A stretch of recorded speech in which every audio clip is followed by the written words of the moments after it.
milestone that we passed just this past week, and that's in regard to World Cotton. So a lot of the people on the phone, a lot of people that are participating in this trade our contract, number 2 contract on a day in, day out basis. And I'm happy to report that we have a new contract that we're targeting to launch at the end of this year that will be World Cotton. The main differences in this contract versus the number 2 are that this contract will allow delivery of many new origins, such as Australia, Brazil, India, several West African nations, in addition to the U.S. We'll also have delivery locations, in addition to the U.S., where we'll enable delivery in Australia, Taiwan, and Malaysia.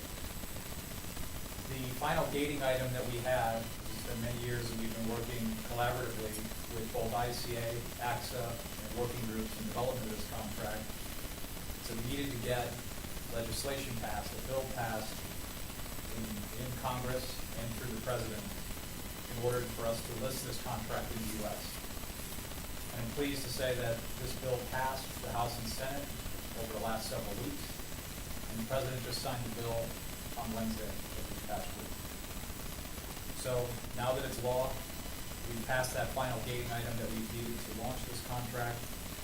And the next steps are that we're completing legal work now that we know the jurisdiction where the contract's going to be launched for the warehouse keepers in the various locations that we're going to enable delivery, signing up warehouses, and we're working with our partner EWR on the work that they need to do to handle the logistics for the cotton sales outside of the U.S. So it's again our pleasure to support this. We're excited about this launch, and again we're targeting the latter part of this year for the launch of the World Cotton contract to trade alongside the number 2. Great. Thanks. That's good news. Let's also recognize and thank our sponsors. Cotton Incorporated has been a long-time sponsor of ours, and Judy Reeves is here. She's always been an important part of what we do. Bear Crop Science, we want to recognize the support they've given us over the years. Brent Crossland has been very instrumental, and Monty Christian in that. And Farm Press Publications has been a sponsor of ours over the years. The format for today will be, we will introduce our cotton panel and let them cover cotton, various regions in this country where cotton's grown, and talk about the progress of the crop. Then I'll introduce our special guest speaker, Joe Nicosia, and then we'll open it up for discussions and respond to any questions that you might have. Before we get into the introductions, I want to go over a little bit of the history of what the Ag Market Network is.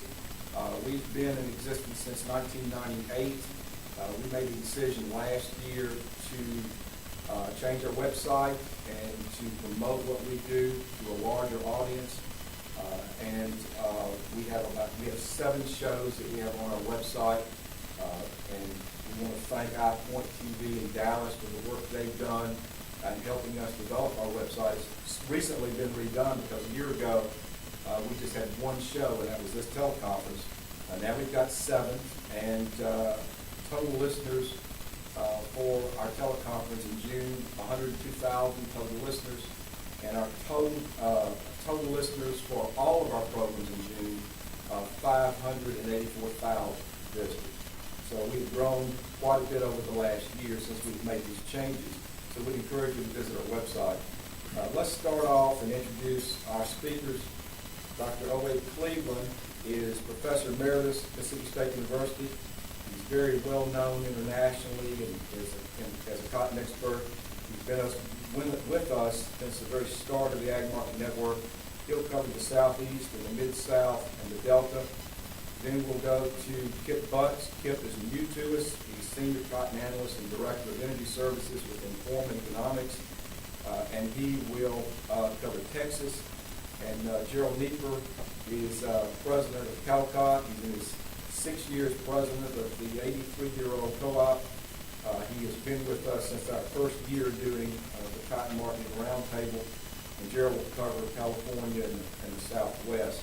Also want to make a mention of, we've lost one of our panel last year, Dr. Carl Anderson.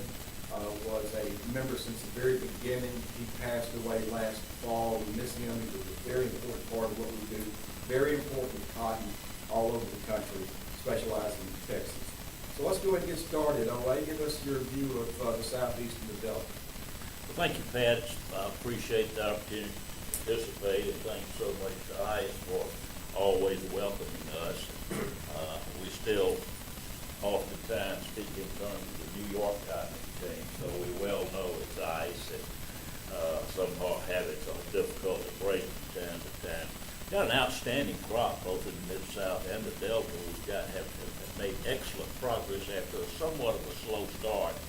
And the crop conditions are very, very good for the most part. Good to excellent for about 3/4 of the crop. And that's pretty much on par with respect to last year. Of course, our acreage this year is a good bit less than last year. We've got about 2.1 million acres in the Southeast that we expect to harvest. And, we're looking at a total production of around 4 million bales. Probably will come down a little bit off of that, and I would anticipate when USDA makes its adjusted plantings here on August 12th, we'll probably, in my opinion, I'll be interested to see what others say, I think we'll be down about 100,000 acres, or 50,000 to 100,000 acres in the Southeast, or less than what's being carried right now by USDA. But the crop is, as I said, progressing very well. Georgia will account for just essentially half of that 4 million bale crop in the Southeast. North Carolina as well. The North Carolina and South Carolina crops are doing very well. There's some dry spots in Alabama, but for South Alabama, it's excellent land, but that land is always a week away from a drought because it's so sandy. But they've made excellent progress so far this year. We'll just have to see how that goes. In Alabama, one state that's been able to hold generally its acreage relative to other states. So that's a real plus for them. Moving into the Delta states, again, we're looking at a little over 1 million acres to be harvested, just slightly more than 1 million.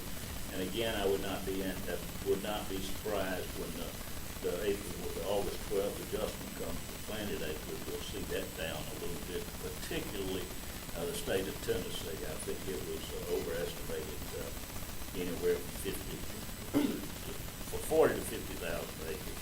Still a great debate about that, but the crops are looking good. The biggest thing we're seeing, nonetheless, is that the last 2 years we've had 70s, nighttime temperatures, the low 70s, and a few high 60s, but most of the very low 70s. Now this year we're seeing temps above 75 degrees at night, so whereas the crop looks good, it's not fruiting like it has the last 2 years. So I think we've got to think in terms of all the 1,300, 1,400, 1,500 pound crops we had last year. We're not going to have those this year. So the crop in that regard is going to be smaller. We won't have any 1-ton guys. We had a double handful last year in the Mid-South and Southeast. I'm not going to say there won't be any, but essentially there'll be few and far between if in fact there are any. And not having the 1,300, 1,400 pound guys this year is going to bring that yield down, though we're carrying it right now for the Mid-South at a little over 1,025 pounds per acre. I think that's going to come down, and for the Mid-South yield, in my opinion, is going to push 1,000 or just a little bit below 1,000 pounds per acre.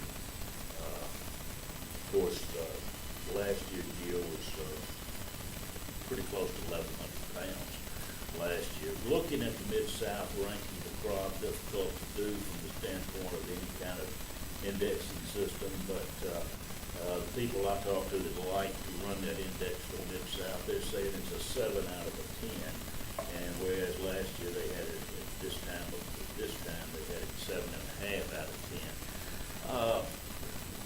I would say that the August rains are going to be particularly important for the Southeast, more so than for the Delta, though we are starting to get some dry spots in the Delta, so people are wanting rain. The there's a lot of cotton in the hill area relative to the delta area. For example, there, I know when I started working with the U.S. Department of Agriculture, there were 453 GMs listed for the state of Mississippi.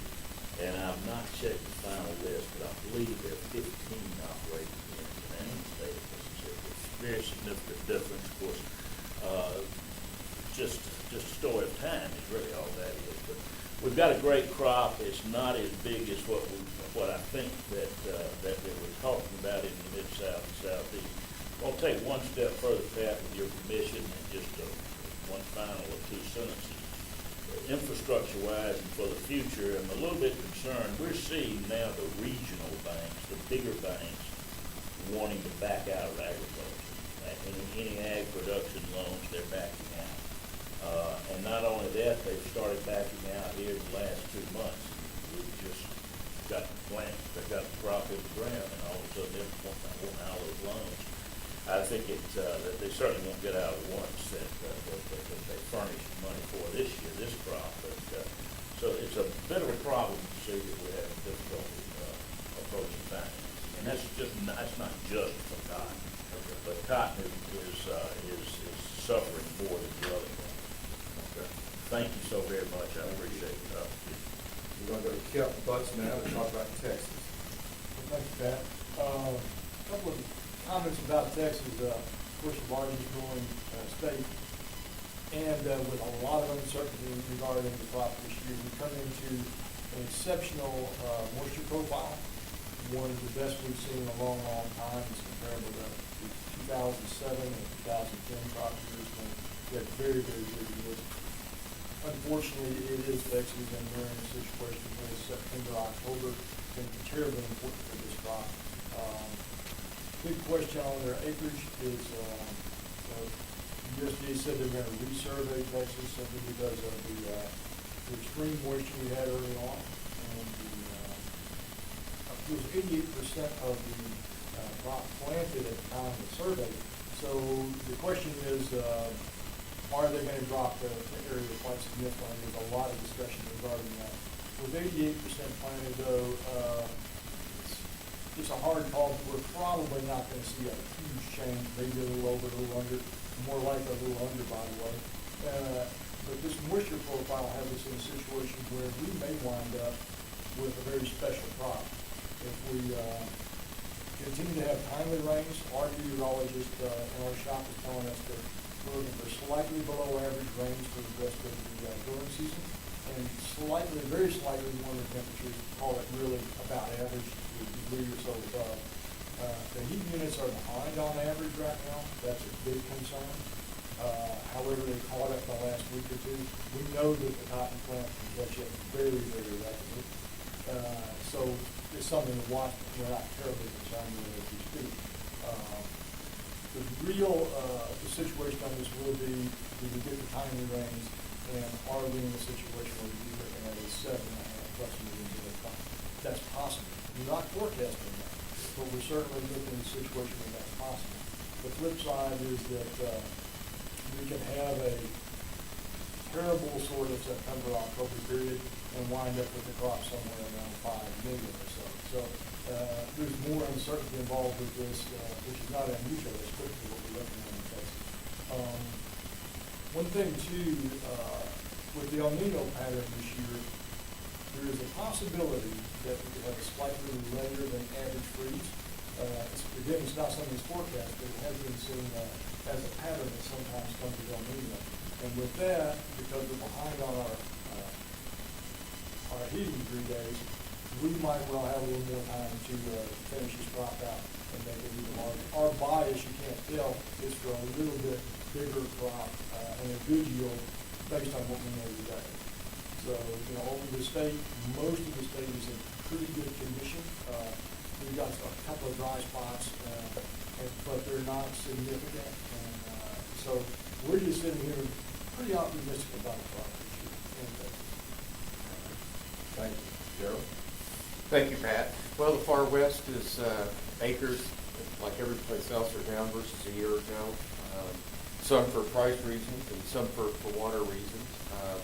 In Arizona, for example, there are very, very good prices for durum wheat this last year, so a lot of guys planted wheat, went into alfalfa, so cotton acres suffered a little bit. Last year, Arizona planted 150,000 acres of upland cotton, and this year they're looking at 80,000. We think it's slightly larger than 80,000, but not significantly so. 15,000 acres of FEMA cotton this year, I think around 18,000 acres. So total acres in Arizona sitting right around 100, maybe as many as 110,000 acres versus about 160,000, 165,000 a year ago. California, definitely water was an impact this year. What water guys had, they decided to save their trees or their orchards, or tomatoes, anything, almost anything but cotton. Cotton was last on the totem pole when it came to deciding what to do with their available water for a lot of guys. But upland acres didn't suffer a whole lot, 57,000 last year, around 50 to 52,000 this year, but the FEMA acres did suffer. Of course, FEMA is the majority of acres in California. Last year, 155,000, this year around 110,000, and don't really have much argument with it.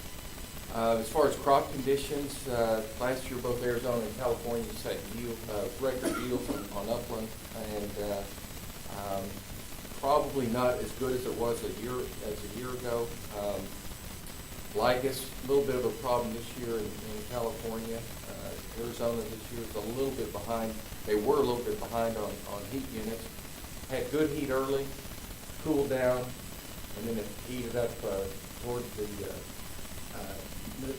the middle of summertime. So on average, heat units are about the same, but they didn't follow a very good pattern.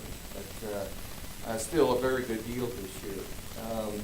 Around 500,000, probably production in the far west between Arizona, California, and New Mexico. Roughly 500,000 acres or 500,000 bales of production. That's down of upland cotton. That's down about 300,000 from a year ago.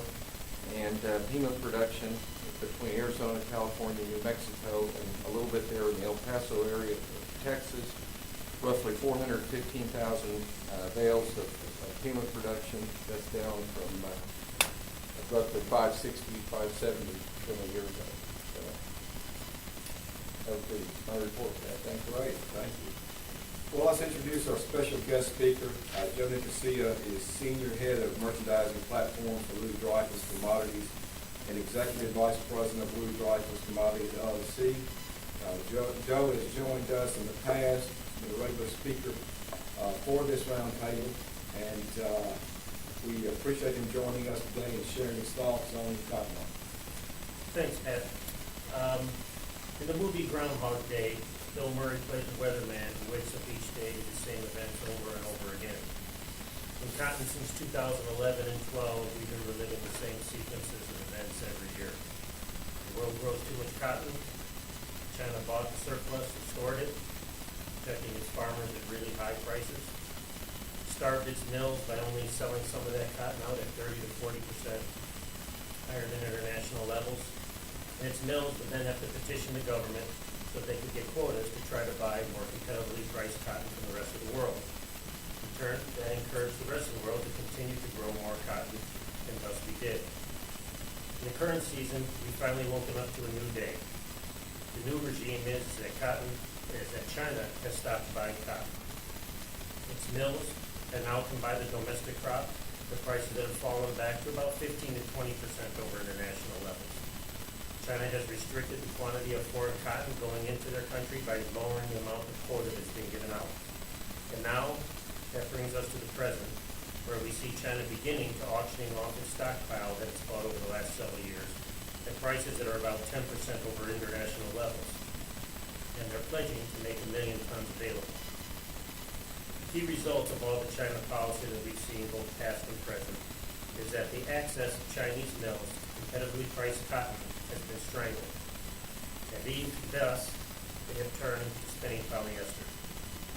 The cotton blend in China has fallen from 53% just 5 years ago to 39% currently. And the result of that is that China's cotton use is down 9 million bales. A big factor in the cotton market's share problem or blend problem in China is that China produces over 70% of the world's polyester. And its polyester staple fiber plants are only operating at about 63% capacity. And the polyester staple fiber costs about 42% less than Chinese cotton. So the mills there have a strong incentive to buy and run synthetic fiber instead of cotton. It would be tempting to think that the consumer preferences around the world, especially in the developed countries, the EU and the United States, would have resulted in a shift in the U.S. apparel sourcing to cotton-rich countries like India or Pakistan. But that hasn't happened.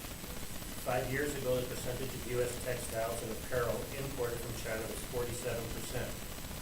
Last year it was 48%. So clearly, we understand we buy what they make. To understand this, it's necessary for us to take a look at something of greater importance to cotton use. So let's take a little quick focus on what we see today and its effect on current cotton demand. First thing to look at would be what we call women's bottom wear. If you go to the shopping mall today and you look around and see what women are wearing, if you did it 10 years ago, what would you see? You'd probably see most people in jeans, a heavy cotton-intensive product, maybe some sweatpants, short dresses, skirts, some cotton slacks. If you go today, what do you see? Leggings, tights, yoga pants, and the athleisure wear is increasing in popularity even with men. During the last 5 years, the U.S. has imported over 42% more tights. The imports of yoga pants are up 32%, and the imports of women's jeans are down 10%. To add insult to injury from the cotton use, the move in fashion has been to lighter and lighter fabrics. Today, a pair of jeans weighs 15% less than it did just 5 years ago. Many of the products competing with the women's bottom wear are primarily or entirely composed of synthetic fibers. This year, the percentage of textile and apparel imports into the United States, that's primarily cotton, has fallen below 50%. 5 years ago, it was 58%. So just in 5 years, the United States alone has had a 14% loss of cotton consumed. In absolute terms, the numbers are really bad. During the last 5 years, the annual volume of primarily cotton apparel imported in the United States is down 11%. And that's while total imports of apparel are up 9%. The EU is in a similar situation. Truly, cotton's biggest enemy is the blend level and man-made fiber. There's a second major long-lasting consequence from the world textile industry from China's cotton policy, and that is that the new mills and investments to produce cotton yarn are primarily being located in other Asian countries. Some of this expansion is for the purpose of actually producing cotton yarn for export back to China. So we have roughly today about a 1.6 compounded annual growth in consumption since 2011-12. And the world has managed to increase cotton demand by 8 million bales despite this decline in China's cotton use. So even though there are some places where cotton use is going up, where are they? Well, Pakistan, Bangladesh, Indonesia, and Turkey are all up roughly between 700,000 and a million bales since 2011. Vietnam has been a great success story, up 2.5 million bales, much of that by Chinese firms investing in new plants. And India is up almost 5.5 million bales, with consumption now reaching 25 million bales, a compounded annual growth rate of 6.3. If that continues, India will actually overtake China in about 5 to 6 years as the largest consumer of cotton. With the change in China's cotton policy regime this year, India has also had to take on a new heightened role in the global market. For the last few years, China has served as the world's cotton support price system. Now that that's ended, that role goes to India. India operates a minimum support price program under which cotton is bought by government companies for roughly 70 cents a pound in stockpile. This season, they bought 9.2 million local bales. This action kept prices above international competitive levels and held India's cotton exports down to about 4 million bales, which was less than half of what they shipped last year. The result of this was a very big boom for the United States. It allowed the United States to sell more cotton than we would have, and it also resulted in our carryover being much more moderate than it could have been. But there's one big difference between the Indian cotton policy and the Chinese cotton policy. China's policy is buy and hold. Today, they're starting to dole out their stocks at about 85 cents a pound, but they're just selling a few thousand tons a day. India, on the other hand, policy is to buy and dispose. Of the 9.2 million bales that they bought this season, they've already sold over 4 million. They say they'll sell the rest by December. And this is important because it could cause a problem for U.S. exports going forward in the campaign for 15-16, as we may find ourselves starting to sell our new crop into a satiated marketplace without many of the China quotas that we've come to rely upon. India has tremendous potential for further growth, not only as a consumer of cotton, but even more so as a producer.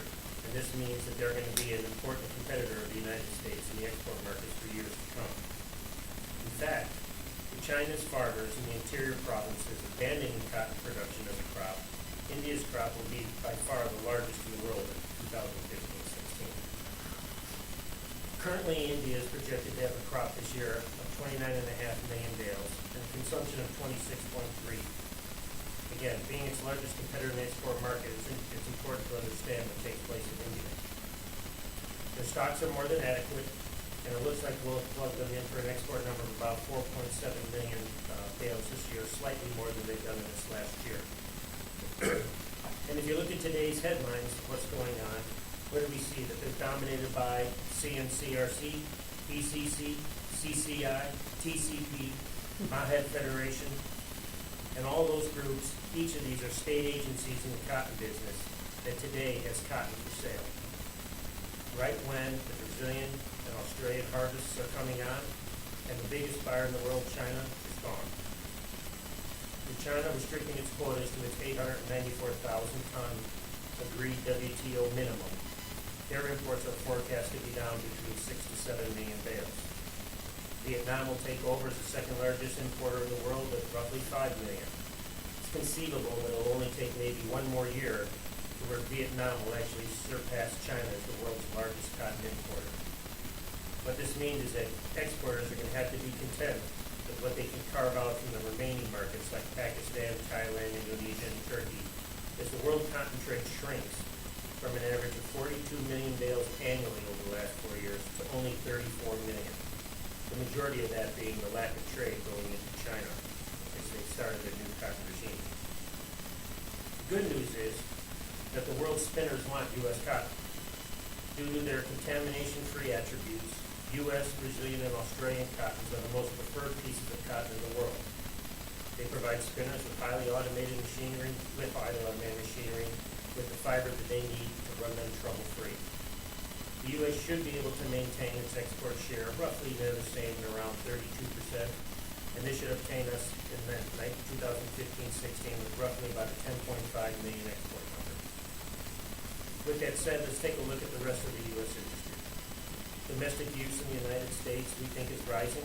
We've seen investments from Chinese, Indian, and Mexican spinners all investing in the United States, which will cause the U.S. textile mill consumption to rise from 3.6 to 3.8 million bales in the year in front of us. And incidentally, it's interesting to note that the U.S. spinning industry is not converting to polyester. That puts the total use for 15-16 for this year at roughly about 14.3 million bales. And it's going to have to be done, and we're going to have to satisfy that use in what is now the smallest acreage planted in the United States since the infamous PIC program in 1983, I'm sure you all remember. However, we've been incredibly lucky this spring and summer, and so while we have had some losses in South Texas and the coastal bend, the rains have been more than generous on the high plains, as Kim was just mentioned. Total annual average rainfall in Lubbock, Texas is normally about 17.7 inches. We've had over 18 inches just in the last 3 months. The southeast crop is off to a good start, planted on time. It's had regular timely rain so far, and it can be said in some places that the dryland crop was as good as the irrigated crop. Therefore, the USDA's 14.5 million bale forecast for 15-16 to us looks reasonable right now, and if weather stays normal, we might actually exceed it. So with the usage of 14.3 and a crop of 14.5, cotton futures continues to look range-bound, and thus our days of the weatherman and Bill Murray Groundhog Day seem to continue. And could try to say more about 15, 16, but it's simply unexciting without some kind of large weather effect. The same cannot be said, though, however, for corn and beans. We've had a rally here recently in corn and beans during the last 6 weeks. The June ending stocks report was light for both, implying higher corn use, and less soybean production. The reason I mention this is that it raises the specter of some very interesting situation come spring. The competition from these crops should remain extremely strong for planted acreage. And yes, there could be light at the end of the tunnel. With even less acreage likely to be planted to cotton in the United States in 2016, what will our crop prospects be with just normal rain on the high plains? So let's just take a look at it and see what we get. So what I did is I said, let's go ahead and say we leave acreage the same, and we think it's probably going down in the United States in those places, but let's use it the same. And then let's take the current production levels in every state that we have now today, except for Texas, the same. So this year is a pretty good year. We've avoided any disasters, so that should be slightly optimistic. And then in Texas, let's go ahead and keep acreage the same and use the 6-year average for abandonment and yield.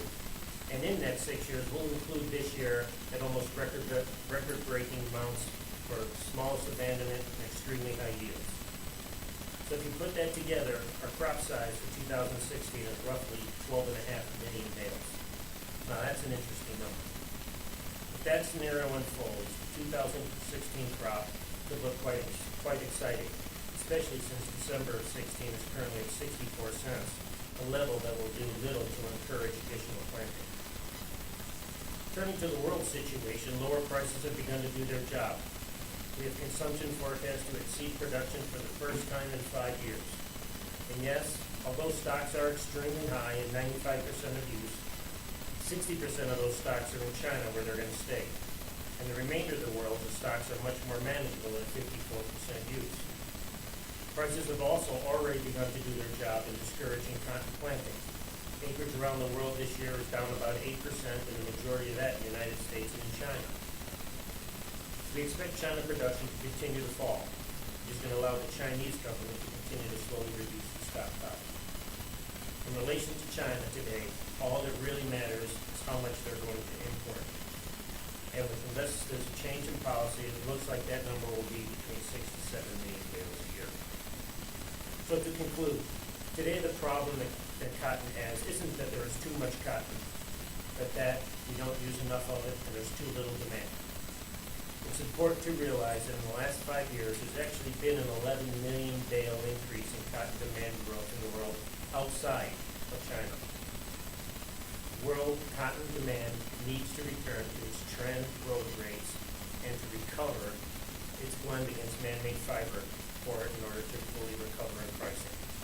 That's not going to happen until either China lets its cotton price reach international levels and competitive with its mills, or until China waits until it loses an additional 11 million bales of cotton consumption to the more friendly cotton countries. Thanks, Matt. Great, thank you. Well, we started off talking about crop conditions in the U.S. Let's talk about crop conditions overseas. Anybody got any feel for China or India, how their crops are going? Joe? Well, India is an interesting one that you bring up because, as we mentioned before, we're in the El Nino season. That typically would have some challenges inside of India. India started out with a quick spurt of precipitation early in the year, and then it went dry. As we speak now, it's a very important week because the central parts of India have been too dry, but the rain is moving in now. So I think this happened about 2 or 3 years ago, the same thing. We were in a drought situation right when we had this meeting. Felt when the rains came, it looks like that started happening again. So as of right this minute, still a long way to go in India. But as right this minute, it looks like India is going to be okay. What about China? China's okay. You get most of the crop now is out the far northwest in the Xinjiang. I think it's important for people to realize the eastern provinces, which traditionally over the years, the Yangtze River Basin and the North China Plain which had the majority of all the production in China, is quickly leading cotton production. They're converting to cash crops into grains, into easier crops to grow. It's really falling out of favor there. So China highly dependent on its production out in Xinjiang. And that, in and of itself, is also starting to slowly diversify into other crops. So the Chinese crop is in okay condition, where it is now, but the key thing to watch there is its acreage level, as the new price support system has changed, and that has changed the outlook for producers in China to grow cotton, and usually production there each year is going to continue to shrink. Well, we appear to be we've been in a sideways market in terms of price for a while now. What, low sixties, high sixties? What takes us out of that? LA? Well, two things. The old economic class, production and consumption. One, production on one side, and Joe discussed that very well, and we made a very strong case for demand, and the changes in demand that we've gone through and what's going to happen after with respect to demand move that higher. The caveats, the changes in China with their consumption moving to other countries instead of China, but we still see the Chinese, not the spinning industry, but the textile industry is still growing great guns. But they have record imports this past month from yarn. Actually, they imported like about 1.5, 1.6 million bales of the cotton equivalents last month. So while they're losing the raw cotton consumption, they're importing more and more yarn to make up for that in that regard. But those are the two things that we'll have to see, and very much appreciate and enjoy Joe's comments with respect to changing the blend ratios, the blend patterns that we've been caught in for the last 5 or 6 years, where our share, the cotton share has gone down. That has to be controlled. Kip, you mentioned informed view, I guess, on weather patterns in Texas. This is a late crop, so what happens if it's a normal pattern? Well, we run out of time, essentially, and wind up with yield probably less than the expectation. But that's sort of, having said that, he's also forecasting maybe normal to slightly higher than normal temperature. If we did that, the cotton plant can adjust, and it may mature better than you would expect. But a lot of it is the late season where we get timely rains and potentially a big time. So we're kind of leaning toward the better than average yield program. But it's a long growing season, and we know that West Texas can provide an awful lot of life along the way. So I don't want to really commit, but my bias is that we'll have a better yield. Well, we're all cotton people, but we probably need to talk about the dollar. It seems that it has such an effect on all commodity prices. In recent years, it's been more toward a deflationary environment for commodities. Who would like to take this, Gerald? You got any thoughts on the dollar or trending price? Well, I think the dollar is just reflective of the fact that I don't know that the United States is doing so terrific, by itself, but in a vacuum. But when you compare it to some other countries, we're doing okay, and that's giving the dollar some strength there. I don't think the dollar's going to get crazy like it did several years ago, but certainly the increase in the dollar is putting some pressure on commodity prices. But I don't see it going a lot higher than where the current levels are. What's it trading, 97 and a half right now, the dollar index. Maybe it goes up to 100, but not a lot further.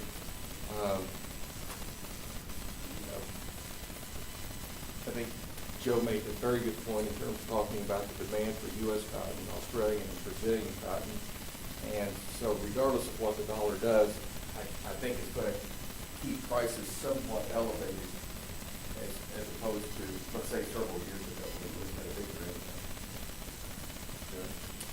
Pat, if I can interrupt there, and Joe, with you brought out particularly, if you have this information, I'm picking up ideas that the crop that we planted, the seed that we planted, ended up planting was a lot shorter season than season maturing than what we anticipated, suggesting that we might have, quality crops, lower combined crops, maturity crops. Have you seen anything with respect to what kind of quality we might expect? And I know that's so weather oriented.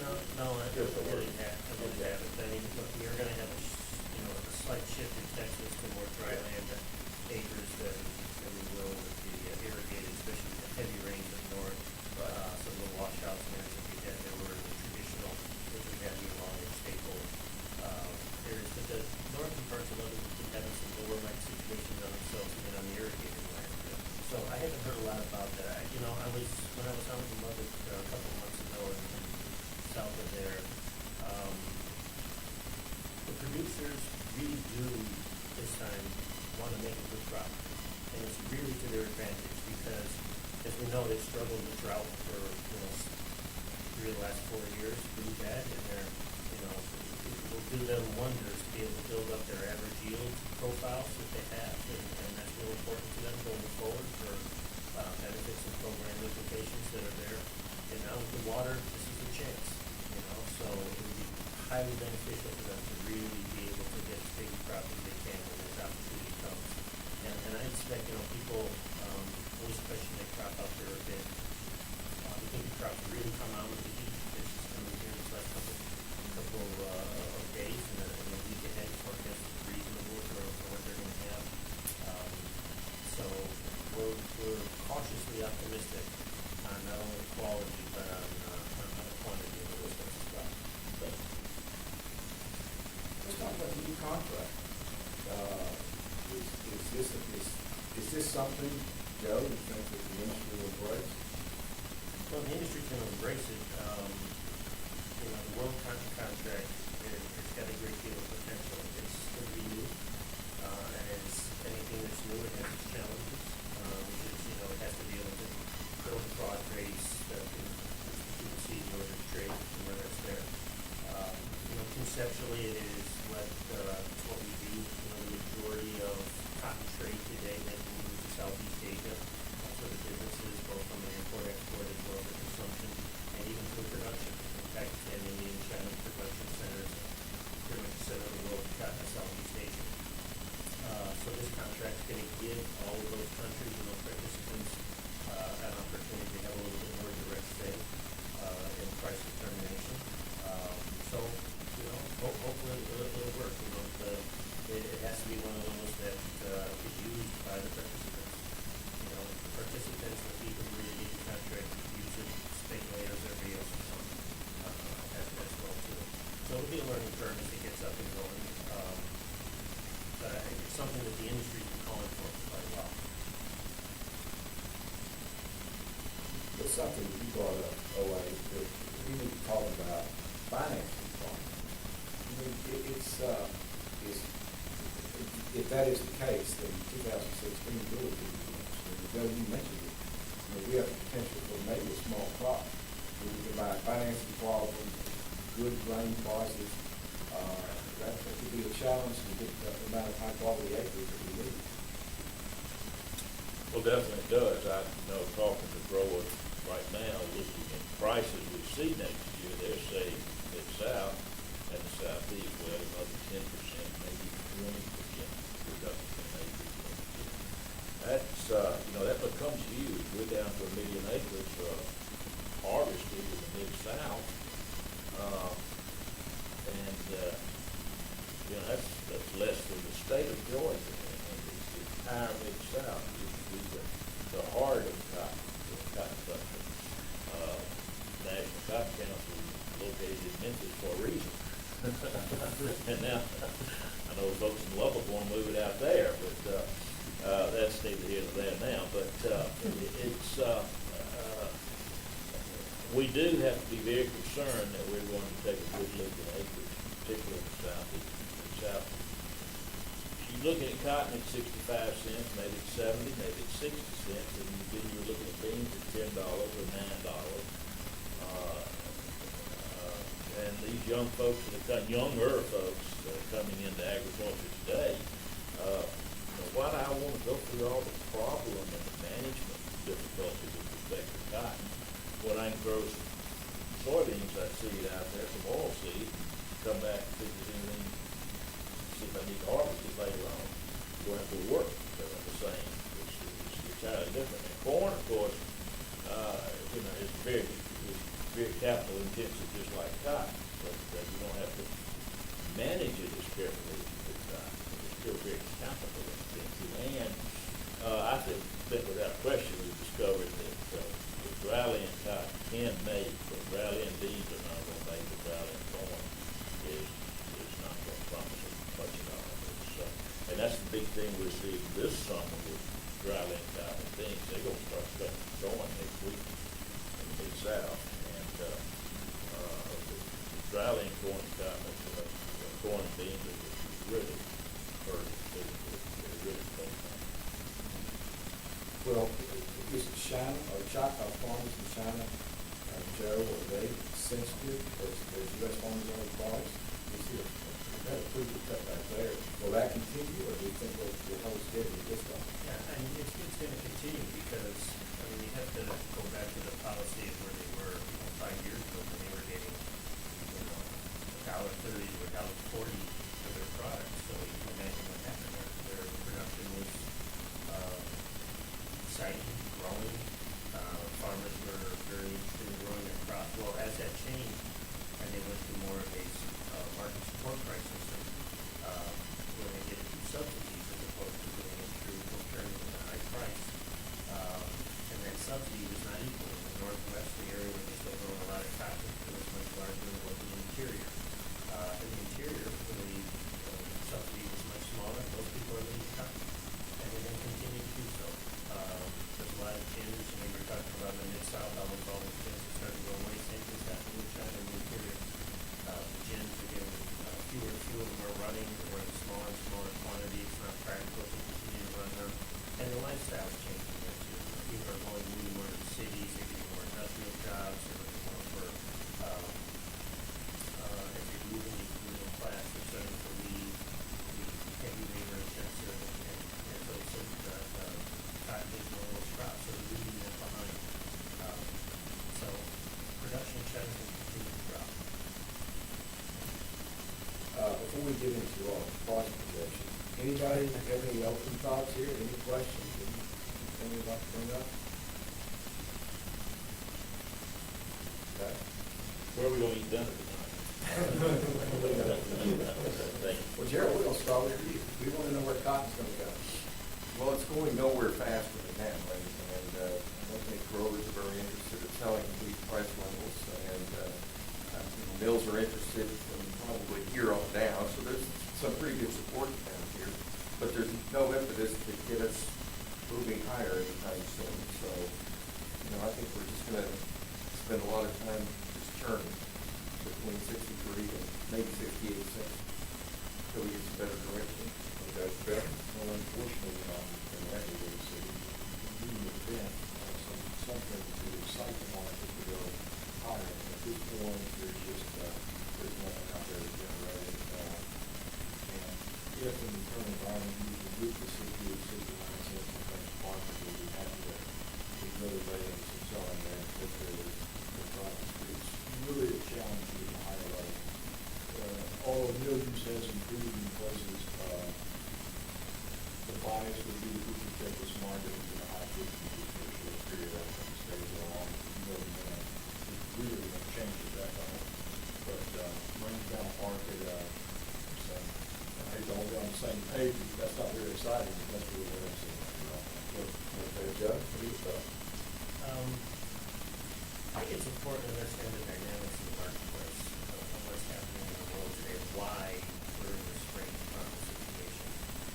We all know that there's 100 million bale carryout, and a lot of talk about, that it's locked away into China, so that really doesn't affect anything. The rest of it's super tight, so prices can rally. But in reality, what happens is when prices do start to rally, if they rally too soon, the United States becomes uncompetitive.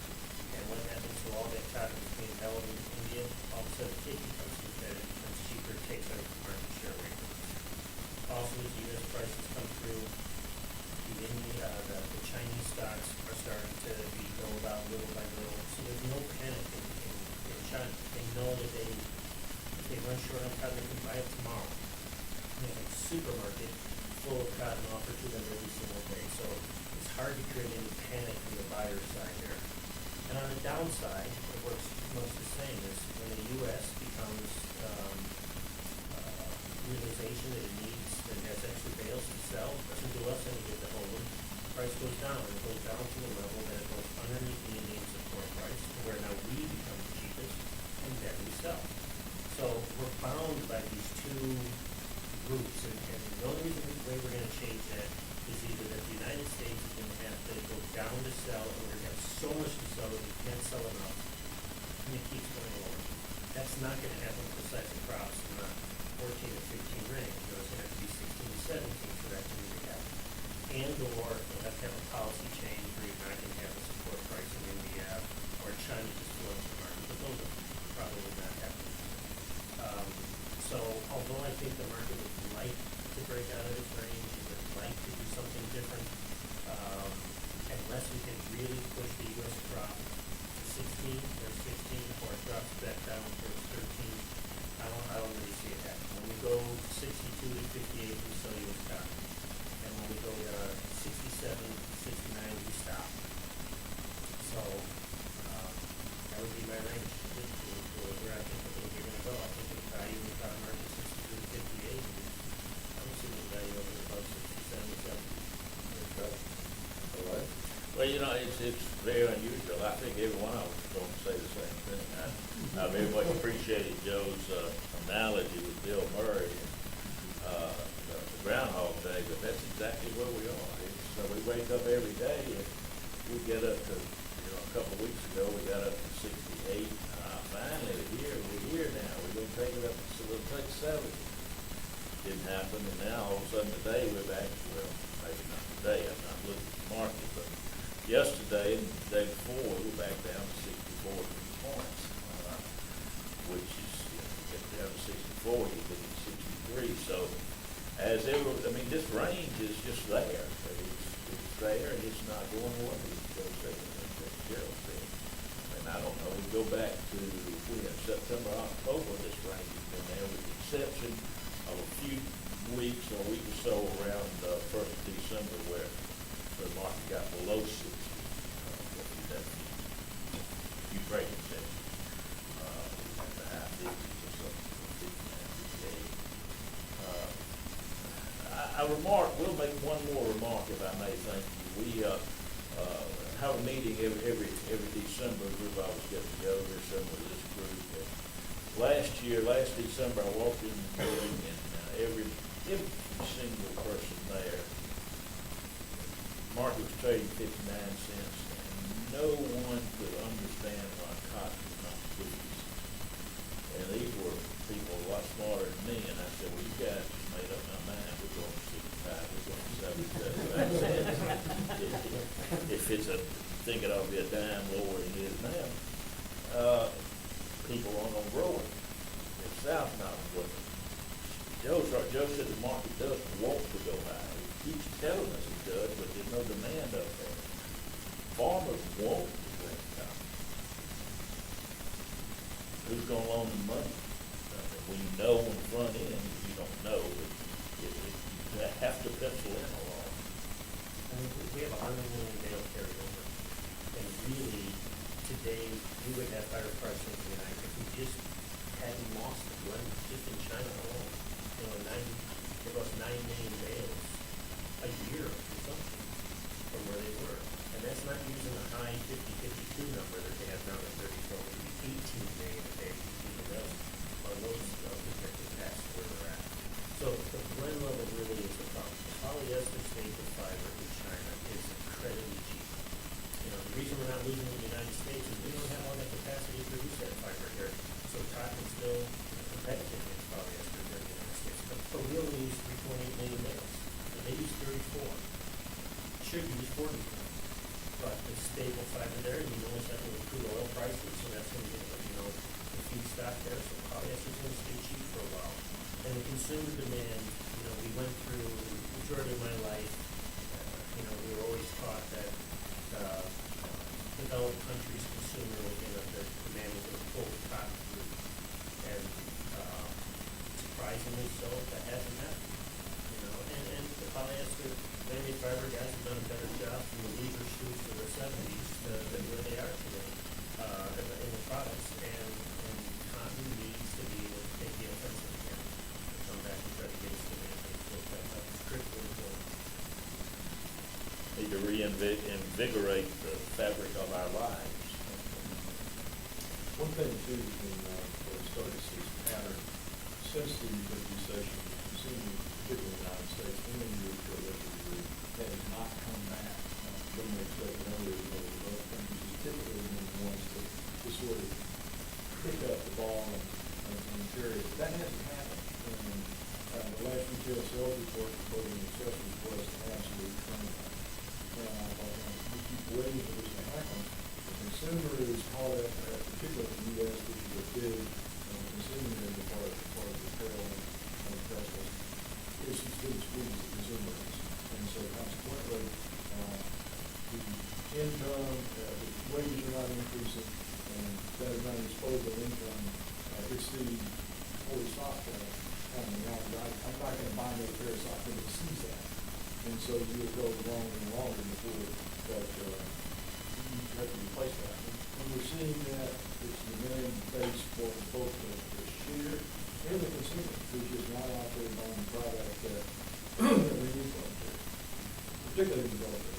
I mean, for the cotton market and for cotton producers to really start to enjoy better times, the first thing that we had to do, we talked about this before, is we have to grow less than we used to, because we know we have a lot of stock. So this is the first year we're finally getting there.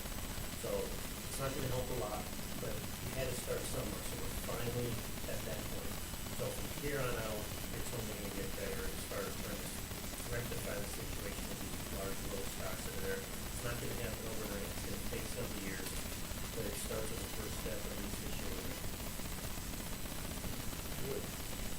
Well, let's wrap up the meeting. I want to thank everybody. I want to thank ICE for hosting us. We appreciate that. Also want to thank our sponsors, Cotton Incorporated, their crop science, and Farm Press Publication. And thank you to iPoint TV for their work. Thank our speakers, Gerald, Skip, and Olay. We appreciate your contribution here. And also a thank you to Joe for being with us. We appreciate what you shared with us today. So that concludes our meeting. Thanks for being with us today at our New York Cotton Market Roundtable. Thank you. Thank you, Ben. Your